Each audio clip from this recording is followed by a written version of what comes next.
Bonjour à toutes et bonjour à tous, bienvenue sur ma chaîne de Univers Crypto. Comme d'habitude, on va faire ce qu'on fait les dimanches, une petite revue de ce qui s'est passé sur les 7 derniers jours. Et tous les jours, je vous fais une vidéo pour qu'on se mette à jour, évidemment, sur une chronique journalière. Et on fait aussi sur les graphiques, on regarde aussi un petit peu comment tout notre système se passe. On l'a fait en 2022, depuis à peu près février où j'ai démarré ma chaîne. Et on va continuer cette année.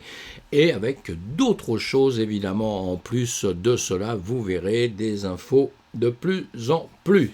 C'est ce qu'il nous faut, mes amis, pour pouvoir savoir un petit peu où est-ce qu'on a mis les pieds, où est-ce qu'on est, et surtout, comment on va avancer et sur quel produit on peut avancer aussi. Allez, en attendant, on fait notre petite hebdo sur 7 jours. Le marché a été plutôt rouge, rouge. Voilà, un petit peu de vert quand même, mais bon.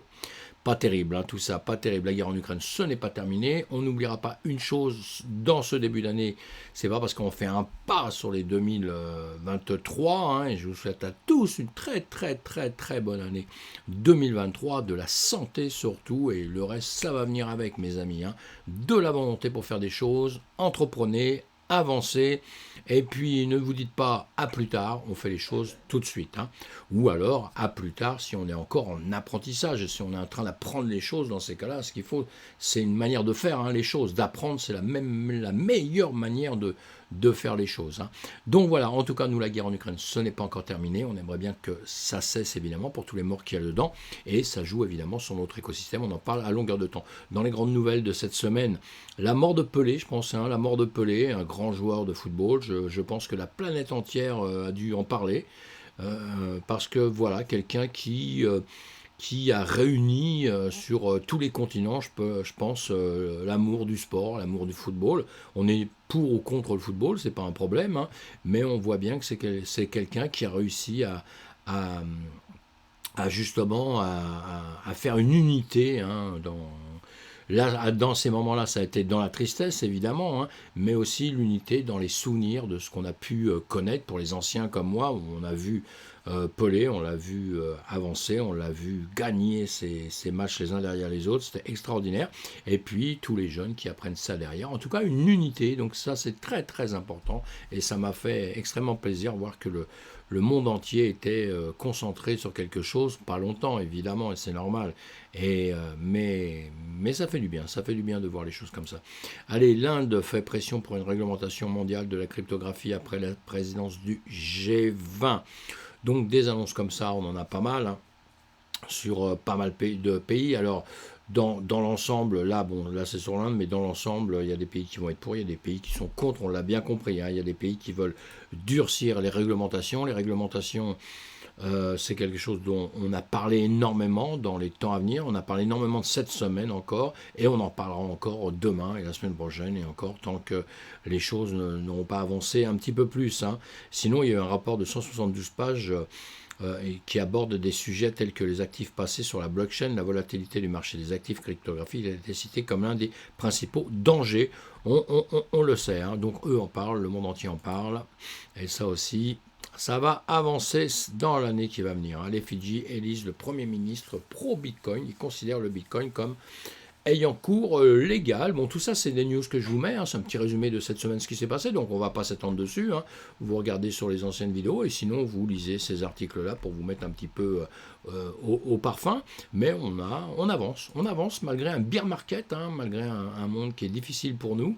Et pourquoi marché mondial qui va mal, et donc nous on souffre. Et voilà. Les Bahamas Sécurité Commission détient 3,5 milliards de dollars d'actifs numériques FTX en garde. Toujours l'affaire FTX. Là aussi, pareil, on n'a pas fini d'en parler, mes amis. On va voir comment ça va avancer. Et puis là-dessus, avec ça, on a déjà parlé. On a 3,5 milliards de dollars au 12 novembre qui a été pris par les Bahamas, d'accord. Cette saisie d'actifs a eu lieu un jour après l'échange de crypto-monnaies a déposé une procédure de faillite en vertu du chapitre 11 des États-Unis. Disparition imminente, parce qu'il y a eu deux affaires il va falloir que vous remettiez votre nez là-dedans, sinon parce qu'il y a eu deux fois en même temps de l'argent qui a été Alors, un qui a été pris par la commission des Bahamas, et puis l'autre qui a été carrément volé, quoi. Hein. Donc, par on ne sait qui pour l'instant, mais toutes ces lumières vont se faire avec le temps. Et cette affaire de FTX, de toute façon, on peut passer beaucoup de temps dessus, c'est sûr et certain, pour ceux qui aiment ça. Sinon, on va voir comment ça va se passer dans les tribunaux, et c'est là où on aura vraiment une réponse, hein, une fois que ça va être euh, jugé ou repoussé, ou parce que c'est pas tout simple, hein, un jugement n'est jamais simple. Donc on verra comment ça va se passer. Hein. Je ne vais pas en dire plus pour l'instant, puisque j'essaie de faire cette vidéo un petit peu rapide. 5 Bankman-Fried plaidera non coupable pour ses agissements avec FTX, vous voyez. On aura des rebondissements pendant ce temps-là. Lui, bah, il n'est pas coupable, il n'a rien fait, on le sait bien, le pauvre FTX. Je ne sais pas pourquoi on l'embête comme ça, ce garçon-là. Il a l'air sympa, tout ça, hein, alors que Sam Bankman-Fried doit être entendu mardi prochain pour son plaidoyer. Celui-ci prévoit de plaider non coupable. Dans le même temps, l'intéressé a nié être à l'origine des transactions suspectes effectuées par l'adresse de la Alameda Research cette semaine. Voilà. Donc, on peut faire beaucoup de blabla parce que malheureusement, on ne sait rien. Mardi prochain à 14h à New York, soit 20h à Paris, SBF doit être entendu par le juge Lewis Kaplan à Manhattan pour son plaidoyer. C'est à cette audience que SBF niera les chefs d'accusation concernant la fraude et les tromperies envers ses clients, comme l'a reporté Reuters, à qui les avocats de l'intéressé n'ont pas adressé de commentaires. Voilà, donc ils n'ont rien dit, mais nous on le dit quand même. Hein. Non, on verra bien, on va voir au fur et à mesure que ça va se dérouler, hein, mes amis. Je lis beaucoup de choses là-dessus, mais il y a beaucoup de choses aussi qui se contredisent un peu. Et quand on aura, on va voir ce qui va se passer cette semaine-là. Achat de crypto à volonté, Binance intègre Google Pay et Apple Pay. Bon, bah ça c'est des bonnes nouvelles, hein, des bonnes nouvelles. Moi, ce qui me fait surtout plaisir, c'est que quand on regarde bien un petit peu tout, bah, bear market d'ailleurs, on avance tout le temps. Beaucoup de gens vont nous réguler, veulent nous faire du mal, veulent qu'on disparaisse carrément. Il y en a qui veulent qu'on disparaisse. Hein. On a des récits qui sont quand même assez, qui sont époustouflants, hein, notre rencontre. Hein. Et sinon, on voit bien que le système financier, lui, a décrété qu'on n'allait pas disparaître. Hein. Je crois qu'ils ont tous bien compris. Et tout le monde cherche un petit peu à pouvoir profiter de cet élan, parce qu'on sait bien que pour l'instant, c'est un tout petit marché. Mais ce marché, tout le monde se doute bien que s'il explose, il y aura des profits pour tout le monde. Donc tout le monde veut rentrer un peu dedans. Et les alliances sont en train de se faire actuellement. Hein. Il y a des alliances un petit peu partout, saines ou pas saines, mais il y a beaucoup d'alliances qui sont en train de se faire justement pour l'avenir de la crypto-monnaie, pour le moment où tout ça, il va y avoir un bond, il va y avoir un bond, il y aura un bond, on verra quand. Hein.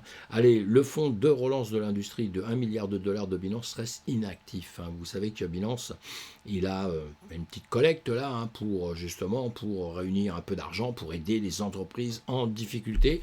Et apparemment, je ne sais pas, soit à force d'étudier les entreprises, ils n'ont plus envie d'aider quelqu'un, ils n'ont plus envie d'aider qui que ce soit parce que c'est la cata, donc ils ne peuvent pas passer d'argent parce qu'ils s'aperçoivent que c'est la catastrophe. Soit toutes les entreprises vont bien, donc il n'y a pas besoin de les aider non plus, mes amis. Hein. Soit, je ne sais pas quoi. Il y a une autre version encore, il y en a sûrement d'autres, donc on verra ça aussi on suit tout ça et on verra ça au fur et à mesure comment ça va se développer. Solana, le pauvre, il souffre, hein, lui promis un bel avenir d'après Vitalik Buterin, hein, le cours grimpe de 30%. Cette semaine, Vitalik nous a dit ça, que lui croyait, hein, il croyait. Enfin, il disait surtout que ce n'était pas un projet complètement pourri à la base, même s'il a été un peu avec FTX, c'était un peu implanté dedans avec les tokens, les machins, etc., dans les deux sens. Oui, pourquoi pas, mais ça, c'est pas de la malversation, ça. Hein, on peut pas comparer Solana à FTX, c'est pas du tout la même chose. Et moi, je soutiens aussi Solana, sincèrement, voilà, je le dis depuis le début. Il y en a d'autres que je soutenais pas du tout, mais Solana, je soutiens. On verra bien, on va voir comment ça va se passer. L'accord Binance.US avec Voyager pourrait être soumis à l'examen d'un comité fédéral. Hein. Binance a pas mal de soucis, dont c'est un de leurs soucis à régler. Rien de dramatique non plus. Hein. Le comité sur l'investissement étranger aux États-Unis a déclaré dans un dossier judiciaire qu'il est possible que les transactions envisagées par Voyager soient soumises à examen. Un accord entre Binance.us et le prêteur de crypto en faillite Voyager Digital pourrait être soumis à l'examen du comité des investissements étrangers aux États-Unis. Selon des documents judiciaires, le résultat de l'examen pourrait affecter la capacité des parties à conclure les transactions, le calendrier de réalisation ou les conditions pertinentes selon l'avis. Dans de telles affaires, les tribunaux de faillite tiennent compte des examens du CFIUS, comme on a dit, parmi d'autres problèmes potentiels de sécurité nationale lors de la détermination de la qualification d'un soumissionnaire, indique le document. Devant d'autres soumissionnaires tels que Rostow, WAV Financial et INX Binance US a cherché à négocier un accord avec Voyager qui rétablirait rapidement l'accès de ses clients aux fonds verrouillés. Voilà. Selon les termes de l'accord, actuellement en cours d'examen, les utilisateurs auraient finalement accès à leurs actifs numériques et recevraient des versements de Voyager sur Binance.us. Pour lancer le BAL, Binance US a proposé de faire un dépôt initial de 10 millions de dollars et de payer à Voyager un maximum supplémentaire de 15 millions de dollars pour les dépenses. Voilà une petite news, hein, il y en a pas mal comme ça. Enfin, il y en a pas mal comme ça. Non, c'est des petites news, il y a plein de petites news. Mais on suit tout ça puisque ce sont des news, mais on n'a pas de finalité. Donc, moi, ce qui m'intéresse surtout, c'est les finalités. Hein, mais notre monde avance tout doucement. BlackRock rôde autour de la carcasse de Core Scientific. Ça aussi, hein, comme je vous l'ai déjà dit il y a X temps, quand nous sommes dans des périodes comme ça de bear market, eh bien, il y a ceux qui restent solides et qui sont à l'affût de racheter des petites entreprises, des entreprises moins solides. Alors, sous le coup de les aider, mais bon, on sait très bien comment ça se termine à longueur de temps. Hein. Il y a toujours un intérêt. Il ne faut jamais oublier, mes amis, qu'on fait du business. Moi, je demande toujours à voir les sauveurs. Hein. Les sauveurs, on s'aperçoit avec le temps que ce ne sont pas spécialement des sauveurs. C'est des types juste qui veulent reprendre une entreprise, qui veulent sauver une entreprise. Ils ne font pas ça simplement parce qu'en se disant le matin, en se levant leur petit déjeuner, ah lui, je vais lui filer un coup de main, il est sympa, je vais vraiment lui filer un coup de main.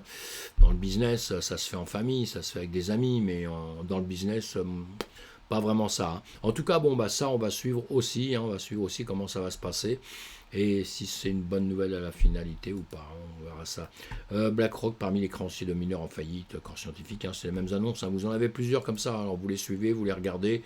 Il y a beaucoup d'explications pour ceux qui veulent se pencher vraiment sur des problèmes comme ceci. Hein. Cathie Wood, Ark Invest achète la tempête et récupère 5,5 millions de dollars en action Coinbase. Eh bien, Cathie Wood, hein, il continue, rien n'empêche Ark Invest, la maison d'investissement dirigée par la vétéran de Wall Street, Cathie Wood, de poursuivre sa stratégie d'achat de longue date alors que la société a rejeté 158 116 autres actions Coinbase jeudi. 158 116 autres actions jeudi.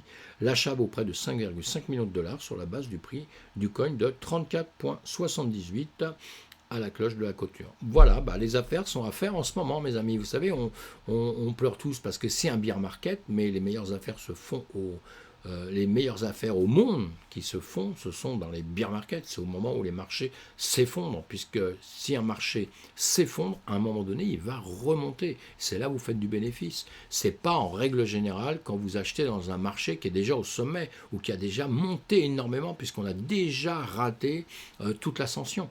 Voilà, hein, c'est tout bête à dire, mais c'est la stricte réalité. Le seul problème toujours, c'est de comprendre quand sommes-nous au sommet ou quand sommes-nous à terre. Le problème est juste là. Et ça, on l'apprend en suivant évidemment toutes les news et en suivant les graphiques, en regardant sur les graphiques. Les graphiques, là, aident énormément. Moi, les graphiques ne vous aident pas vraiment pour vous dire dans les 3-4 heures ce qui va vraiment se passer, ni dans les 1 semaine, 2 semaines, tout ça. C'est pas évident du tout. On s'en rend compte en ce moment, hein, plein d'annonces partout qui vous disent quelque chose. Quand vous regardez après, bon, la preuve encore cette semaine, le BTC il n'a pas bougé, alors qu'il y en a qui avaient donné des niveaux un peu plus hauts ou un peu plus bas, en disant voilà, on finira la fin de l'année à tel endroit. L'autre, pour contrarier tout le monde, il a quasiment pas bougé là en ce moment. Vous voyez, c'est comme ça. Mais en revanche, quand vous regardez le graphique du BTC, je vais vous le mettre là en 2 secondes, hein, on va regarder, bon, même si on est sur le BTC1, c'est pas grave, on va le regarder, voilà, et là je vous l'ai mis en log, mais on l'enlève, c'est plus parlant. Vous voyez bien que quand vous êtes dans un actif quelconque, qu'il est comme ça, que vous êtes tout en bas, qu'il démarre ici, on voit bien qu'on est très bas. Plus facile à acheter quelque chose quand on est dans un marché très bas ici, que de l'acheter quand on est dans un marché très haut. Hein, nous sommes bien entièrement d'accord. Quand vous le rachetez à la limite en bas, quand il est bien redescendu, là voici. Ça c'est une base toute simple déjà hein, dans le travail. C'est pour ça que je dis à tout le monde, regardez mes amis quand même les graphiques. Apprenez à regarder les graphiques. Parce que quand vous avez déjà un marché comme ceci, où il a fait ceci, il a fait ceci, il a fait ceci, qu'il arrive par ici comme ça, et je dis ça parce que je l'ai dit, j'ai 50 millions de témoins, qu'à un moment où quand on était dans des zones comme ça, on me demandait si on devait acheter et tout, moi je disais non. Je disais non à mes amis, je disais non, n'y touchez pas pour l'instant, attendez un peu. Il y a déjà eu un retour, attendez un peu qu'il y ait un peu retour. Voilà, le retour est arrivé, et là le retour a dépassé même toutes mes envies de pouvoir racheter à un moment donné pour repartir, puisque là il est revenu en arrière, mais là on ne savait plus quand est-ce qu'il allait s'arrêter, vous voyez. Donc voilà. Bon, allez, j'avance parce que c'est pas ça que je voulais dire sur cette vidéo ce matin, mais ça fait partie des choses. Sinon donc c'est les bonnes périodes pour acheter des NFT pour mettre en valeur le patrimoine artistique, le pari fou de l'Italie, hein. Le monde entier, mes amis, je vous ai dit, hein, le monde entier, les créateurs transalpins, pas translapins, transalpins s'emparent des NFT pour une crypto renaissance. J'ai toujours du mal à parler parce que j'ai le nez qui est coincé avec toujours cette espèce de vraiment fin de Covid, mais de grippe et tout ce qu'on veut. Donc c'est un peu l'enfer. Voilà, c'est le grand spécialiste des études de marché basé à Dublin qui le dit. Le secteur des NFT en Italie a grossi de 47,6% cette année, dans une année de bear market, vous voyez. Voilà donc des articles que vous lisez. Hein. On peut regarder une chose aussi sur les 7 jours. Donc là, c'était le petit résumé de ce qui s'est passé en une semaine. Hein. Donc on va pas s'occuper des 24 heures, on va s'occuper des 7 jours qu'il y a ici. Bon, on voit qu'en 7 jours, on a eu beaucoup de rouge. Hein. Il y a des choses un peu mitigées, mais on a eu quand même beaucoup de rouge. Et on regarde ce qui a performé en 7 jours. On a le OKB et le BIT, le BIT DAO. Et on les a déjà vus sur les graphiques. Donc là, on les regarde. On va les regarder en une fraction de seconde puisqu'on les a déjà vus. Hein. Donc on va pas s'ennuyer avec ça, plus que ça, mais on regarde là tout de suite le OKB, hein, donc soit vous suivez mes autres vidéos, soit vous allez, si vous ne le connaissez pas, vous allez regarder un petit peu tout ce qui se passe dessus, etc., hein, puisqu'on l'a vu il y a très rapidement, en 7 jours, 7 bougies, chaque bougie est une journée, 1, 2, 3, 4, 5, 6, 7, on voit qu'il n'arrête pas de monter. Il monte depuis pas mal de temps. Hein. Ici, vous voyez, comme je vous dis, il a fait un demi-tour et à un moment donné, il est reparti. Et quand il fait un demi-tour comme ça, il faut faire très attention, justement. Hein. On se fait des marques, on fait très attention parce que, vous voyez, à un moment donné, là, il est parti, mais il aurait très bien pu faire ça et revenir par ici. Donc, dans des périodes comme ça, on fait très attention, surtout quand on est débutant, mes amis. Hein. Donc, en tout cas, là, lui, il est monté en 7 jours, il se porte très bien. Donc, si vous ne le connaissez pas, allez le voir. Pardon, excusez-moi, hein, je vous dis, c'est terrible. Et donc, et lui, on voit le bit, c'est pareil, le bit en 7 jours, alors lui, la même chose, hein, je le dis, répète tout le temps, hein, vous allez voir ce que c'est, etc., vous l'étudiez, vous regardez où est-ce qu'il est, sur quelle plateforme, si c'est lui-même, d'ailleurs, une crypto comment on appelle ça, le natif d'une plateforme, enfin, vous cherchez tout ça, évidemment, dans tout l'essence, il ne faut pas aller acheter une crypto-monnaie sans savoir ce que c'est. Et là, on regarde en journée très rapidement, pareil, 1, 2, 3, 4, 5, 6, 7, donc en une semaine, vous voyez, il s'est très bien comporté, avec un très grand pic ici. Hein. Maintenant, voilà, arrivé ici, on avait dit, soit il fait ça, soit il continue comme ça, là, il a tendance à vouloir revenir un petit peu vers le sud. Hein. Il suivait des bases qu'on s'était données ici, et là, il repique un tout petit peu, donc il faut voir, parce que là, il peut faire ça, il peut remonter comme ceci, mais il faut bien l'étudier entre-temps, et bon, ça vaut la peine de s'y intéresser, puisqu'en ce moment, il se comporte pas trop mal, donc on doit étudier tout ça, toutes les cryptos qui se comportent pas trop mal. Voilà mes amis pour aujourd'hui, j'étais relativement vite, mais sincèrement je suis pas en grande forme, je suis un peu cassé et limite un petit peu de fièvre, et donc voilà, je voulais la faire pour faire la vidéo de la semaine, et demain on va rattaquer à partir de tous les jours pour voir un petit peu ce qui se passe un peu mieux à partir de 2023. Bonne année à tous, j'espère que vous avez passé un bon réveillon et on va essayer de faire une année sur les chapeaux de roue. Bon, pour l'instant, les roues sont peut-être un peu crevées, hein, donc on va acheter des bombes, on va réparer, je ne sais pas ce qu'on va faire, mais on va essayer de faire quelque chose pour que ça reparte un petit peu. Hein. C'est pour ça que ça me fait plaisir de vous faire voir comme ça une petite crypto comme ça qui performe un petit peu. On se dit un peu, ce sera peut-être un peu l'ensemble qui va performer dans quelques temps. Mais enfin bon, allez, on arrête de rêver, ça y est, Noël est passé, le jour de l'an est passé, donc maintenant on va revenir à la réalité et on va affronter tout ça. Attention à vous, protégez-vous et soyez bienvenus sur ma chaîne. Pensez à vous abonner, pensez à en parler autour de vous et à bientôt mes amis.